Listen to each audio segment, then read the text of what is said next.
program. I would think this is a Frank Yeah. Public Works thing. So Thank you. been looking something here. We should. John's help.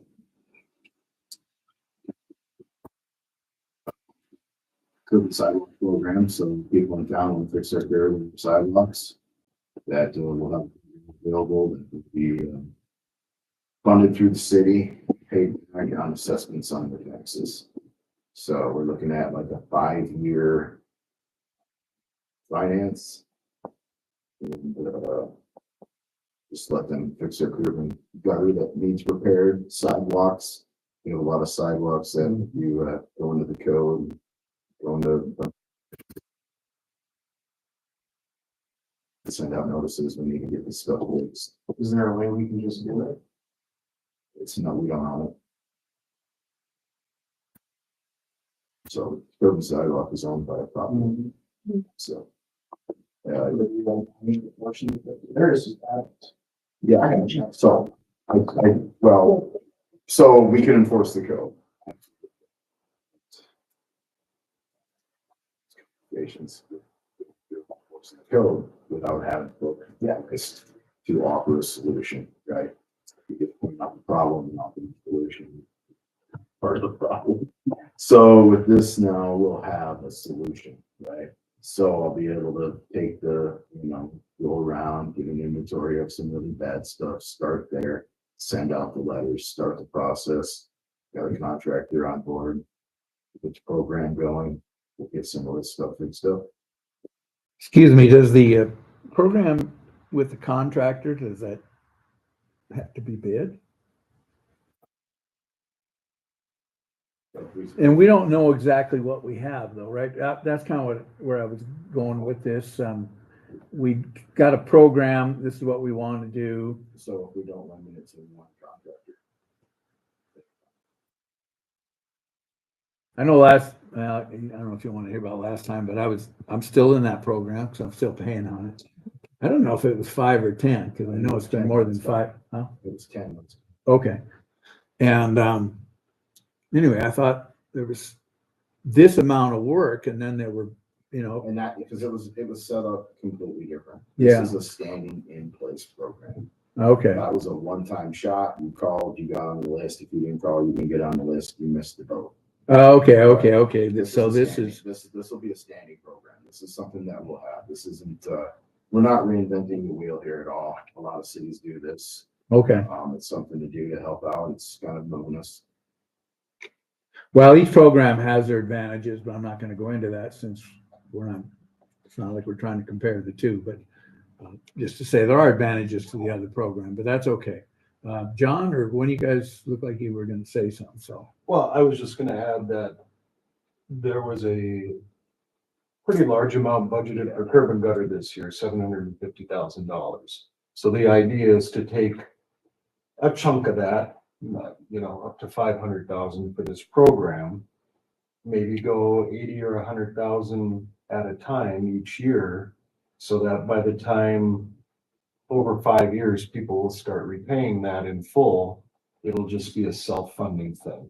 We aren't gonna have to, that's the idea. Yeah, anyway. absolutely. We don't have to That's 100%. reappropriate. So, yeah, after 5 years, it is a program that's in place. It supports itself. Every year we'll just go out and say we have X amount of dollars. And I guess first come, first serve is gonna get the projects, and once we get that. Would it be better, that sounds good, really good, guys. Jason and I and Joanne, we all live on the same block, and Joanne's thinking about it 2 years from now. How do we know that? So, yeah, That's all in planning. You go through that section.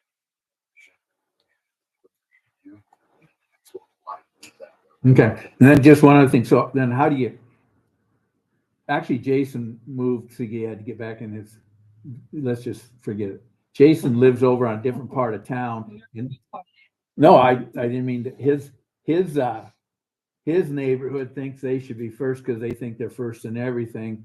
And so he's got a whole bunch of cranky PO'd people because they're 6 months, or they're not till next summer, or maybe they won't even get their block till 2 years from now.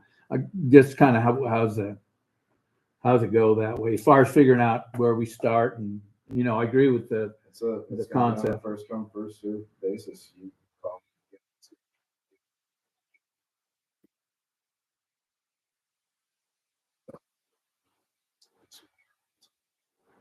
Are you going to try to? So it's not going to be. We're going to work this block. Whoever wants to be in the program, we're going to work this property owner, and then we'll go to the next one. So there isn't necessarily a They're big. gonna come- Yeah, there's not a big financial incentive for, like with the other one, it was, block by block, we're doing this block now. And so, The other one was college basis too. Well, and that's, Or the other one was. well, they'd move their equipment there and they would, work that, but they're not coming back to that block except to do stuff that they maybe didn't get done. This is kind of just. Okay, so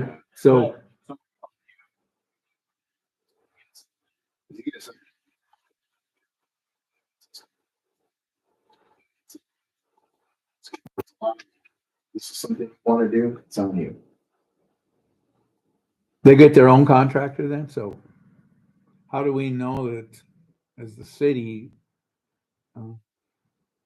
we're providing a service here, right? We're providing them some financial incentive because we're covering it for them.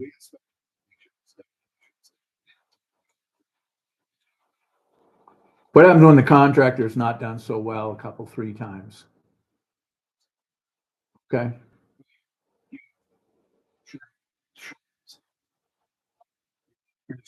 I trust one contractor that is. yeah, go ahead, Mr. Kennedy. okay, so a couple things on And it. if we keep it at the 80, we can use one contractor and control the quality control of it. Well, and I would also QA/QC. see each year maybe establish a price. Say, okay, the city's gonna be willing to pay $25 lineal foot curb and $70, because otherwise, what if one contractor comes in at $40 a lineal? Oh, and that's, and so we're still working on some details. We kind of have a plan drawn up. I'm trying to get some information from a couple other cities that do this too.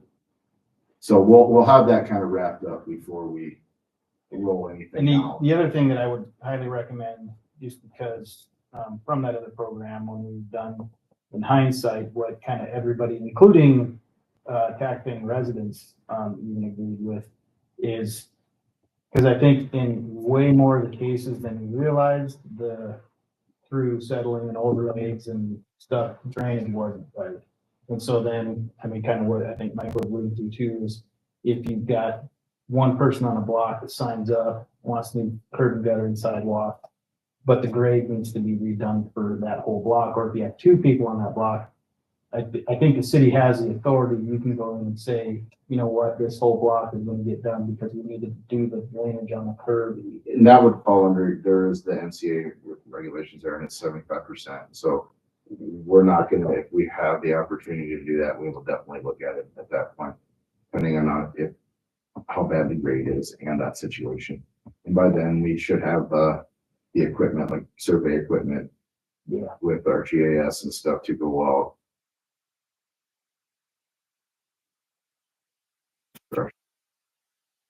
Run the percentage, see what the big changes have to be, and adjust accordingly. Because you're gonna put in the new concrete, you want the new concrete to be in the right spot. Yeah, and then So not create. That's all, because of the old that will be, that thought process is in there. We will be doing all of that. Yeah. In the forethought. Speak for the future, it might cause some problems for the neighbor.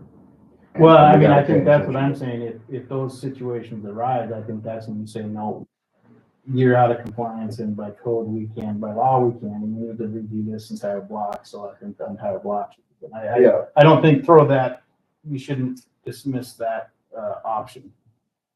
And that's why we want to focus on, getting going on this. We'll see how it goes, see how long it takes, we'll adjust accordingly. We got to get a playbook built, right?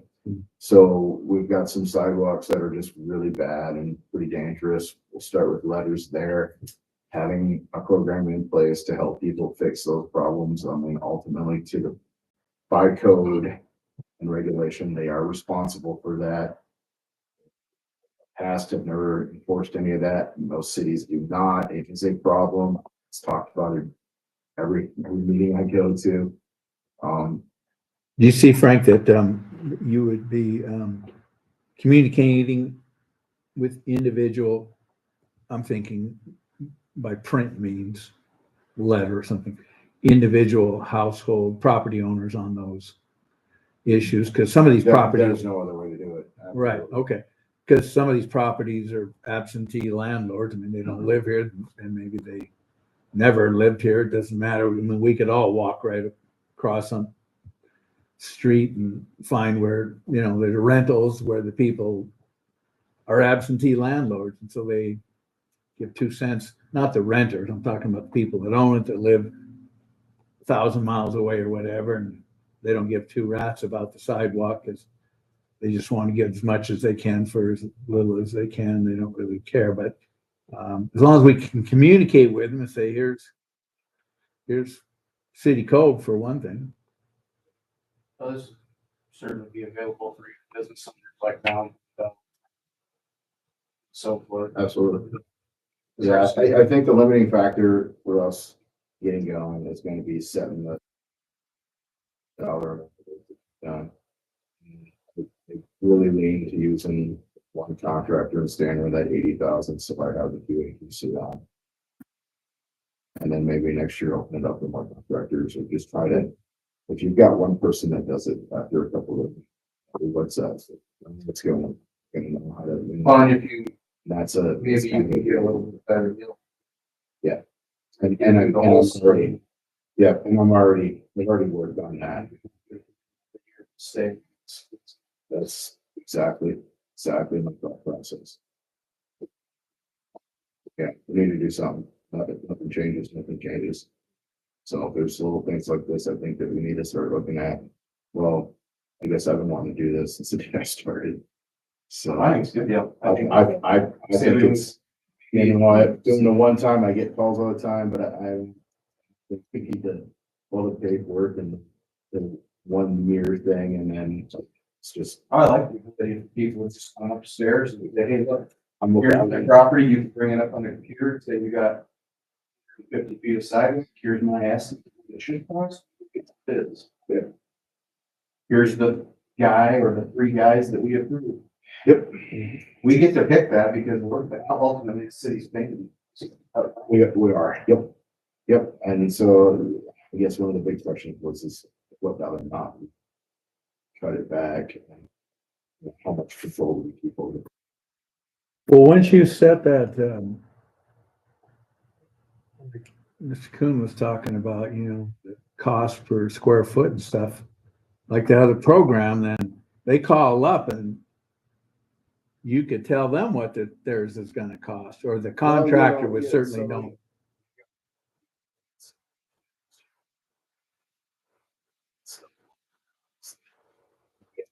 So it's good. But what you can in place that needs to come. What your sub base is like, there's a lot to it. Which actually, so question, muddy the waters, but so if city money is involved,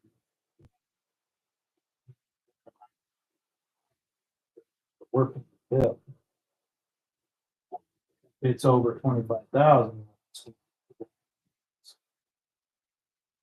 It's not gonna be, so it's each individual project, they won't be over 5,000. It's the 80,000 mark that you want.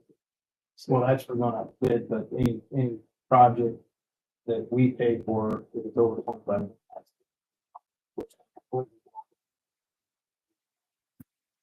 And let's just treat every. Yeah, but there could be. A buddy of ours that lives on the corner might have. I was just gonna say, like Laura and Scotty's house in town, if they have a lot of sidewalk and none of it's nice. It's all heaved, every bit of it. And or, I mean, like, you guys doing great, great idea, awesome, I support it, but one idea just thinking too is that you could say, this, I think the city could say, we're gonna pay this much, per linear foot per curb, this much for sidewalk, up to $24,999. If you end up doing a $35,000 job, well, then that other 10 grand is on your dime. You're only gonna get a tax project for this amount. Yeah, and that's why I'm gonna look at, a couple other cities that have standing programs in place. They're good. It's, all of this will be adjusted. Final draft of what this will be. I definitely think we should. Whatever we gotta do, we gotta move to the council for. Yeah, we're gonna make sure we're covered. I'm gonna get the best spot, get the best. Fine. And once we get rolling, Yeah, it'll take a year to see See what what you you get, get, you but might then after that, I think you you'll. might have. A lot of time. I think it's a great program. I think it's a great idea. And I think to Frank's point, the first year, at least, if we do keep it under that 80,000 threshold where we determine the contractor, then we have complete control over that. Yeah, so I think. Yeah, you need to have that, you need to build the playbook. And I think that's what we have to do to start with, just so we have control over the program. Yes.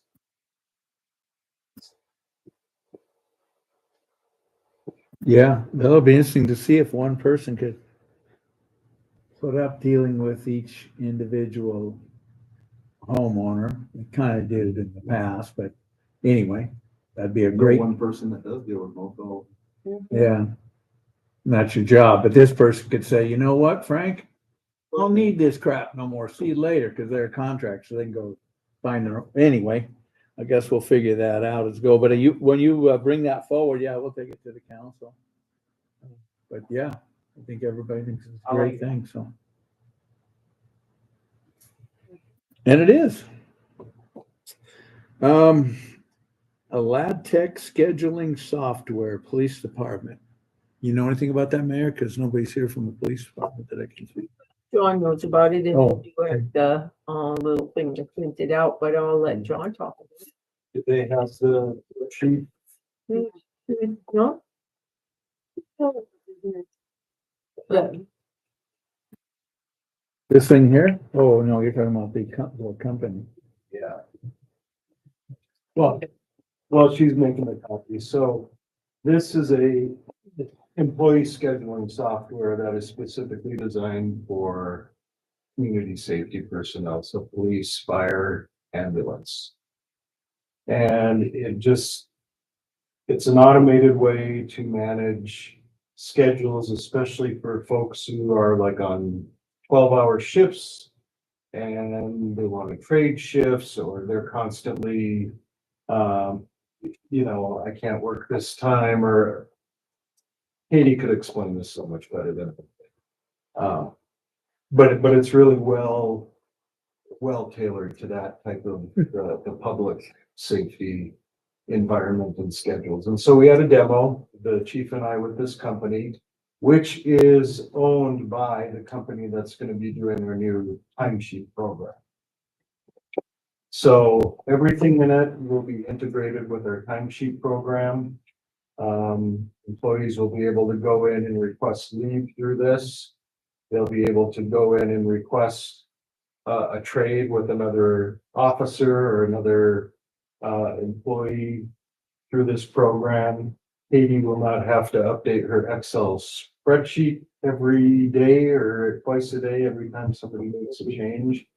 But I'm leaving it up to her. My sense from her is that she was really excited about this. The setup cost is nominal. It's only $630. And then it's about $1,600 a year, just for the maintenance fee. And I think she would tell you, I don't want to put words in her mouth, but it'll be well worth it to have that functionality. Again, where everything is automatically tied in with our new time clock system, timesheet system. in terms of leave and all. So Yeah, no, I think for the price, $40 a month. yeah, at the most. And they have to spend their budget to get started, Well, we would budget. or They do. we could Yes. get it into the budget, We could get it into the budget for next year. and yeah, Yeah, I totally agree. makes everybody's job easier. And it could be something that once the police try it out, maybe fire wants to look at it. Maybe Mary Jo wants to look at it. So that's what it's made for. So that's it in a nutshell. I'm in favor, I mean, Okay. anything to make things move a little smoother and quicker is Other time probably better be used. bringing people around this. Schedule. And just out of curiosity though, they'll give us this offer.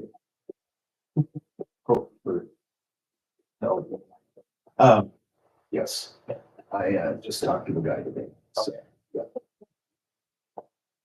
And let them know it's yes. Do you think then, this kind of a,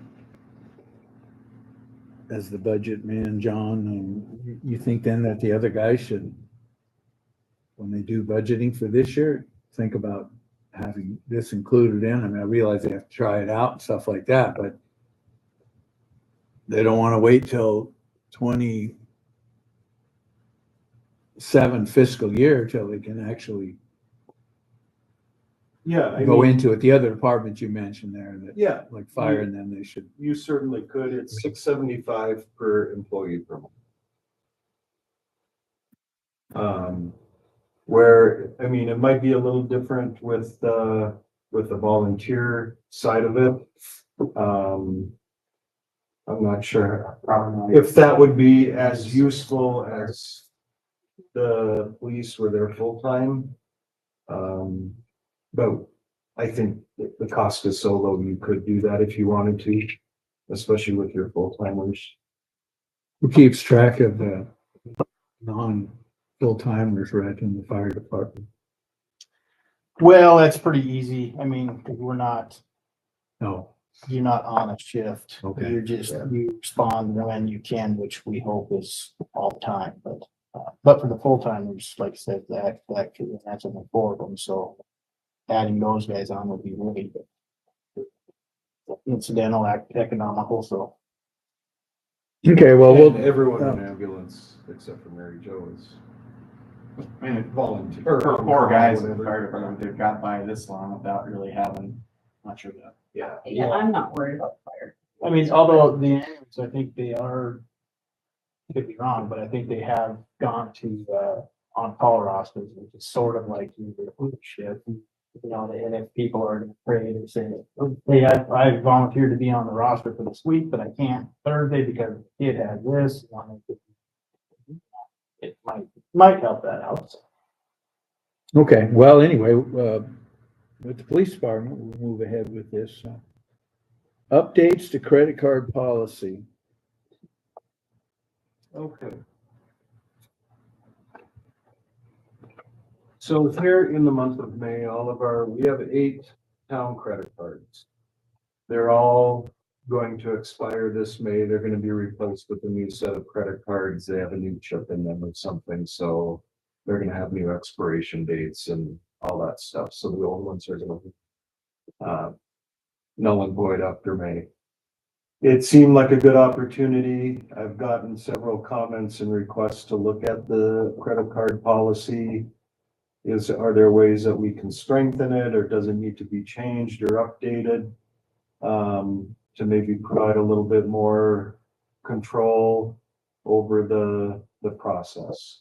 So what you have in front of you are at least my thoughts on changes we could make. Some of them are, fairly minor, but I'll hit on the ones that are more major. I know some of you have asked about a check-in and check-out policy for the card. And I personally don't think that's practical. I don't, especially in an emergency situation, to have somebody have to run to City Hall, ask for a card. go back out. I just don't think that works and kind of defeats the purpose of having the credit cards anyway.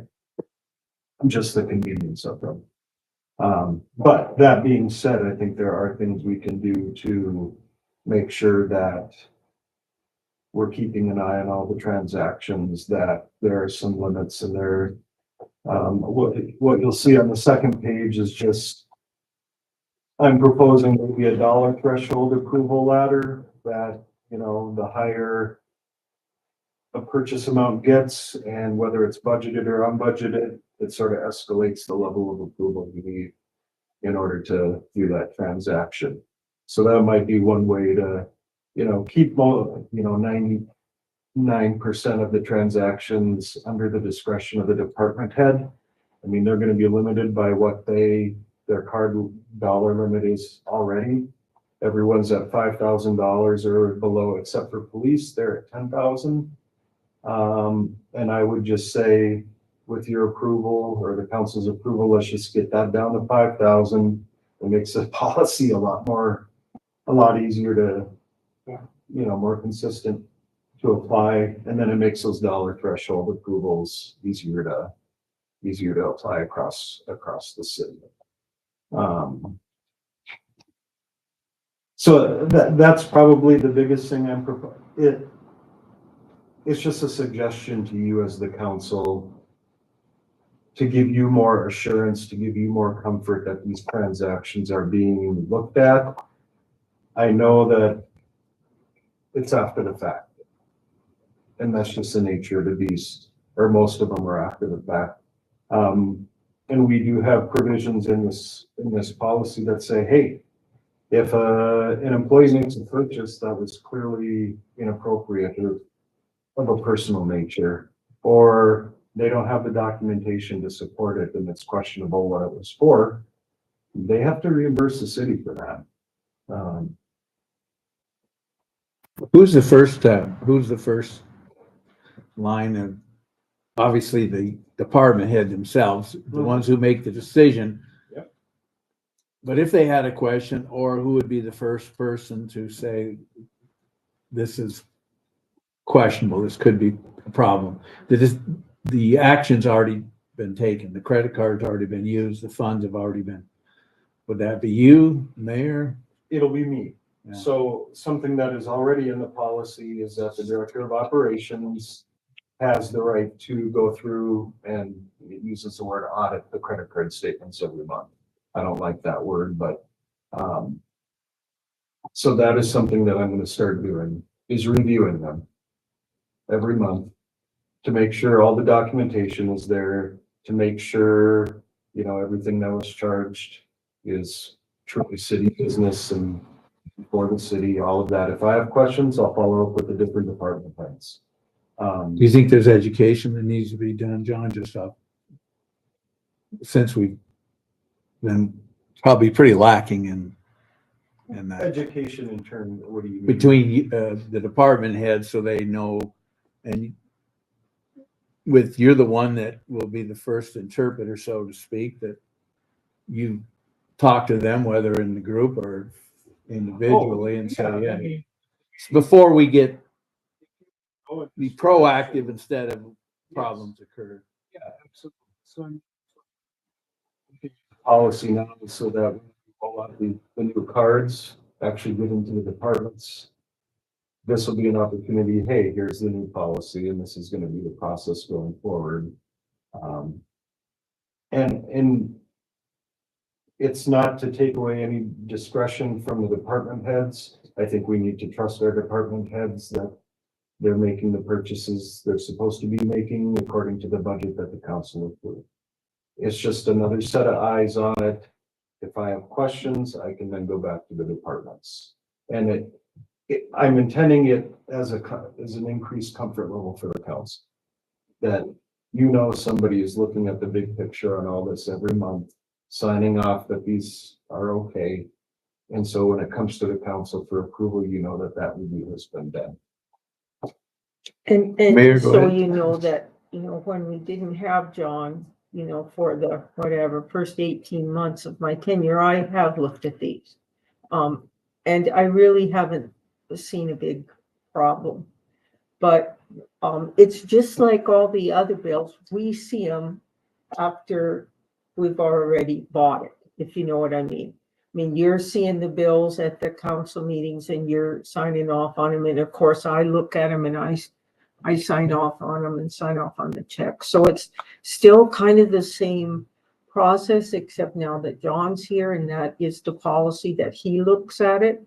So I do, we have had a couple of times when somebody loses their gas receipt or whatever, and they've had to pay themselves. So I do think that this, it's a little shorter.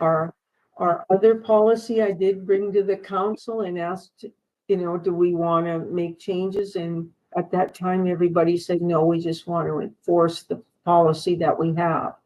So, it needs to be in your budget. You can't, go through the back door and use your credit card to buy something that isn't in the budget. And I really haven't seen people do that. So I just think that this is just another way to make sure that we have accountability. Go ahead, Ryan. And that, yeah, I think that's great, and it's good that you're here. But the example that I was going to bring up is not because of any current department that we have, but I did see in the last few years a couple situations. So not as in the policy, but maybe as a procedure. To me, I would think that, for example, I'll use you as an example. So there's a pump you have to buy, but you have it online. You can hit, you got it in your shopping cart. You're ready to hit the submit button. But at least that they would go and say, okay, yes, I do have it in my budget. It'll come out of this budget number. It's so that they're at least doing the planning, because I did see a different department that was buying stuff, but it wasn't necessarily out of the plan budget. I think that's a discipline action with the employee. Well, and that's what I mean. It doesn't have to be in the policy. I'm not making those mistakes. I don't think that this is really anything new. I mean, it's just setting everything as a standard, and it's clearing up some of the language, and you give the new cards, you say, here you go, guys, this is. And then Yeah, they but I mean, sign I off would on it. feel like not, it doesn't, like I said, it doesn't have to be in the policy, but at least stated as a procedure that, hey, if you're gonna be making purchases from this, now gas and traveling for the waters. That stuff's in your budget though too? There's Yeah. line item too. Yeah, it should be like, okay, I need to buy this pump that's gonna come out of fund. I think This the number, I can do that. And They do that when they get the. when you get the, it's all, it's on. well, I'm just saying, in the last 2 years, not necessarily. And so that's, again, we don't really have that problem with the current department. So, but I can just see, when you create a policy, this isn't something that we wanna redo every year, right? That you wanna put this policy in place, right? It's gonna be in place for a number of years. And so I just wanted to throw out the warning that, to me, that I would like to at least have the department heads in their mind be knowing, okay, this is gonna come out of budget number this, this. And in my mind, that it would also maybe be stapled to the receipt, or that would be emailed to you. I don't know if they email this, they get a receipt for doing an online purchase and email that. Right. So what will happen is when they get their credit card statements, they're gonna put together their claim just like they do now with their receipts. They're gonna code it, and then it's gonna come to me. Okay. And so that's why I kind of built in that sort of escalation ladder on page 2. The department heads, they have a card limit, dollar limit. They're free to work within that. If they need an increase on that limit to buy a certain item for whatever reason, that's when they'll have to come to me to request that, as long as it's budgeted. Okay. Right. Or if they just have an unbudgeted expenditure, you would be giving me discretion to approve something up to $10,000. Anything that was unbudgeted would have to come to the council to be put on a credit card above $10,000, if that makes sense.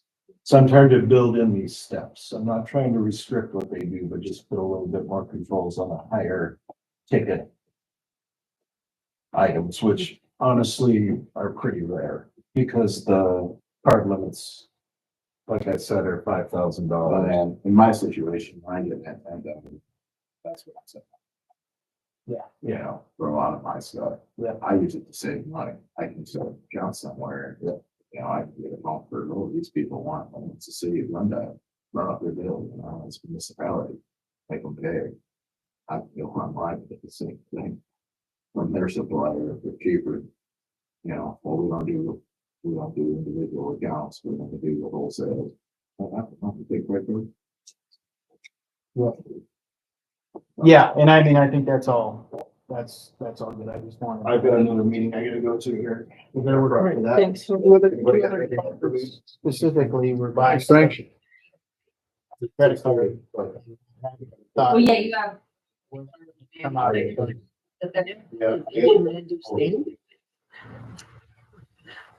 Yeah, I think if there's any Oh, questions that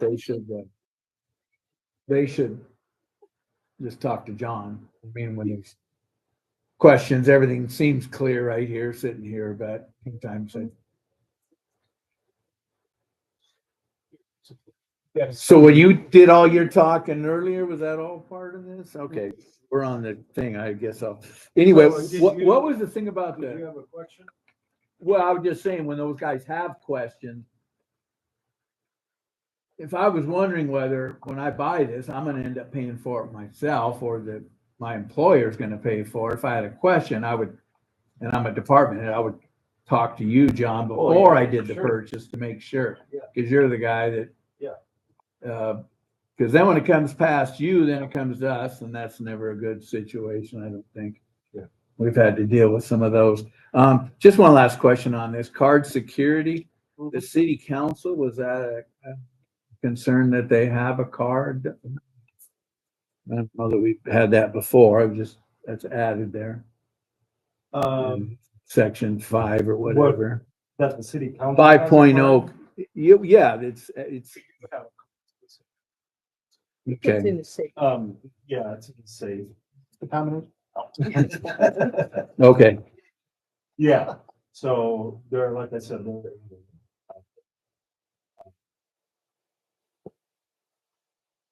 each, just updating it to reflect, yeah.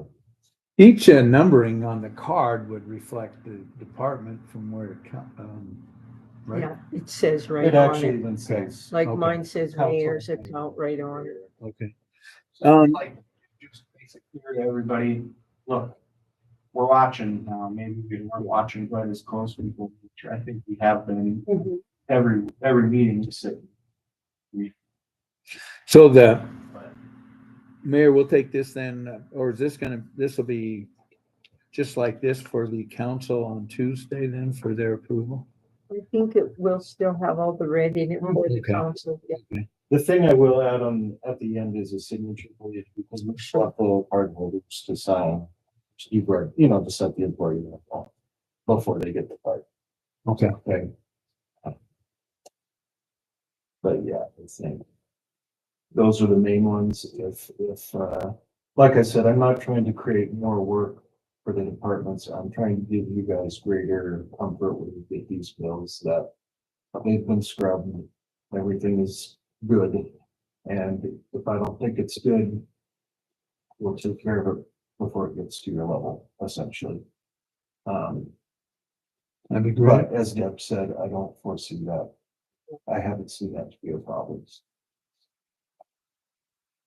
Okay, thank you. All right, well, 3 and 4 will come to the council on Tuesday then as action items.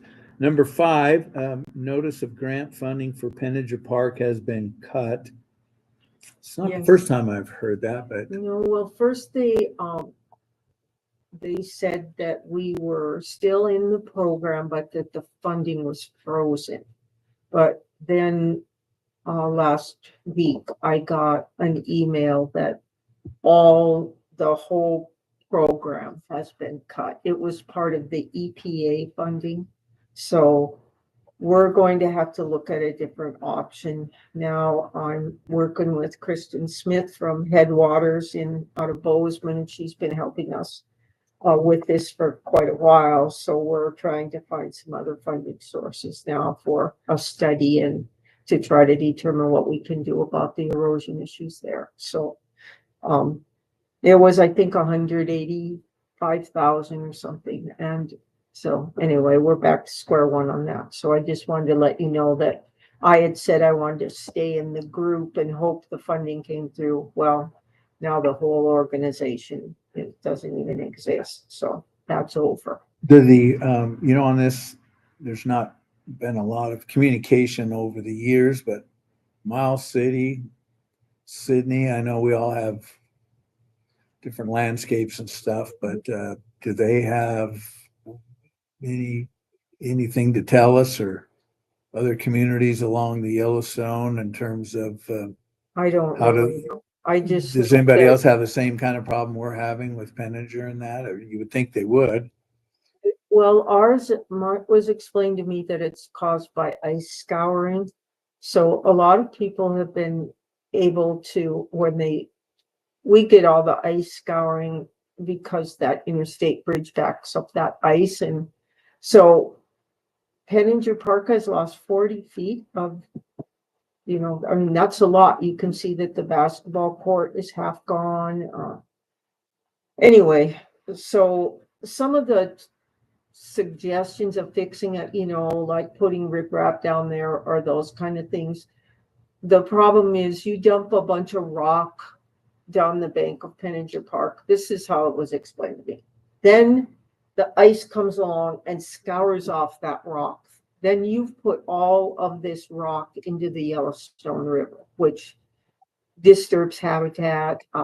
Boaters get pretty mad about it because then they're going to be hitting all that rock.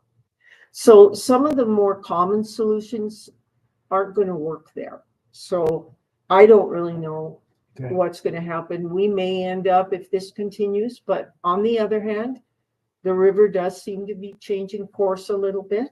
So maybe we've seen the worst of it now. I don't know. But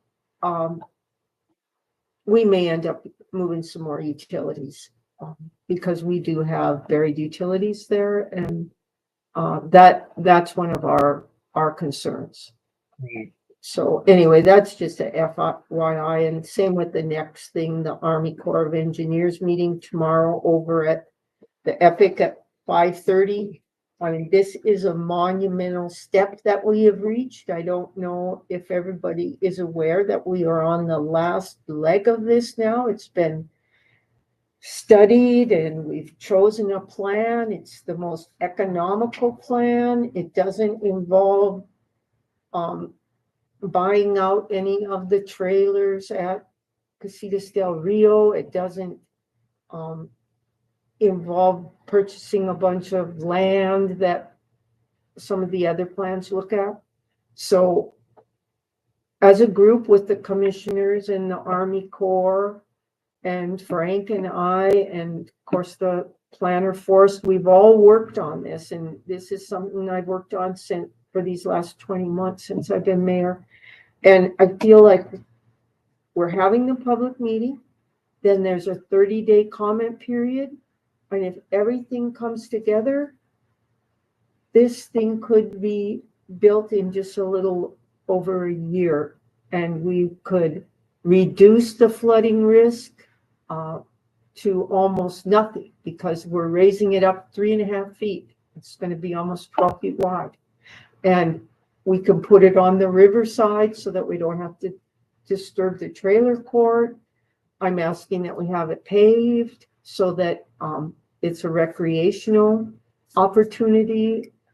We'll be able to get rid of those old sewage lagoons that you see when you're going across. They have those berms of earth there. We're looking at using that earth and then, replanting all that with native plants. There's a couple of endangered species, the long-eared bat and some kind of bumblebee. And there's some crane nesting spots. There's some things that we have to be careful about when we start on this, but it's just really important that we don't just ignore this because we're the highest life safety risk in the whole Omaha division. So when you think about that, that is 6 states, and Glendive has the highest risk of loss of life from a flooding event. But not just loss of life, we'd lose our grocery stores, we would lose everything. So I feel like we have to go forward and find the solution. And I think we have the solution. We just have to get everyone to agree. I just want to ask a question, Mayor, on this. Yeah. So is the funding for the Corps pretty secure? It is right now because we've been in this for quite a while. Okay, so their funding, and then the city and the county would both have to come up with our share of this. Okay. Well, possibly, but we're gonna be able to get some like in-kind contribution for this dirt fill that's gonna be used. Frank had some other ideas if there's not enough dirt there, where we could get some other dirt from the city. So there's some in-kind contribution. We were trying to look at if there might be some other grants we could try to get, because the Corps is paying 65%, and then the city and county have 35%, which we're splitting. So, the county can apply for stuff, we can apply for stuff. So we're really hopeful. But it may have to go to a bond. We may have to do a loan over a long period of time because it's a couple million. Yeah. So tomorrow then they'll have what they're thinking of with the paving, without the paving. They have pretty Yes. specific numbers. They do. And it's all Okay. available on our website. We did put the plan on there. It's the draft plan. It's very easy to understand. So, and the county has it on their website. I think people need to educate themselves. And because I've heard from people, well, it's never gone over the dike yet. Well, it's come within half a foot. And we have a lot more severe and weird weather than we have in the past. So I don't want to be the person that's, standing there at somebody's funeral because we didn't act. We had that terrible flood that, wiped out 12 people, and we've had 30 events since we've kept track of it. So it is a danger, and we are at a risk if we don't act. And there's no better time than now, because if we keep waiting, it's just going to get more expensive. And then I don't know, if we don't take this plan and this study that we've worked on so long, we'll have to start from. I don't think we have a choice. No. This community is plagued by that dike and that. And you can't grow. I did contact Reynolds Market, and I did contact Albertsons, and I did talk to Ranch and Farm, because this will be a game changer for businesses in West Glendive without having to purchase all that flood insurance and not have that danger. And plus, people who own property and really can't build, you can't really do anything in the floodplain. We can't grow. So it's not just a safety issue. It's really a growth issue for Glendive too. Yeah, it's been an albatross. Well, Say the we're least. in the last leg. I mean, Right. I'm sure there's going to be a couple people who will disagree with it. But as a community, I think we have to come together and show that we support it and that we're ready to move forward and take care of a problem that's over 100 years old. I mean, that dike was built in 59, and it's not certifiable. We'll never be able to reduce flood insurance with that. Step I shouldn't say if. Probably not that. No. Yeah. Okay, any public comment? Thanks, Mayor. Any public comment? Okay, we are adjourned 5:24. Thank you.